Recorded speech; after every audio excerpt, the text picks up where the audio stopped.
स्वागत आहे तुमचं आमू डेली ब्लॉगिंगमध्ये। आज होता सोमवार, मी घेतली होती ताकाची आणि रव्याची इडली बनवायला। तर आज शुभवाराने विहीर केली ती खांद्याला सुरू। आज पूजा वगैरे करून घेतली। तसं तर आम्ही ठरवलं नव्हतं की आज सोमवारीच पूजा करायची, अगर विहीर चालू करायची खांद्याला। त्यांनीच बोलले की संध्याकाळी फोन आला आदल्या रात्री आणि बोलले की उद्यापासून आम्ही विहीर खांद्याला येणार। ती आमच्यावर महादेवांचीच कृपा आहे। मशीनने केले तिचे विहीर खांदायचं काम सुरू। पण आपण म्हणलं चला आता घरी जाऊयात, आपल्या पण भरपूर कामं पडलेत घरी।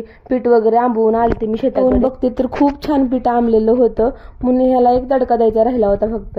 त्यात मोहरी, कढीपत्ता, म्हणजे आपल्या हिरव्या मिरच्या, टोमॅटो, कांदा, मीठ टाकून घ्यायचं आणि ह्याला तडका देऊन घ्यायचा। आणि नंतर गरम गरम टाकायचं पिठामध्ये आंबलेल्या।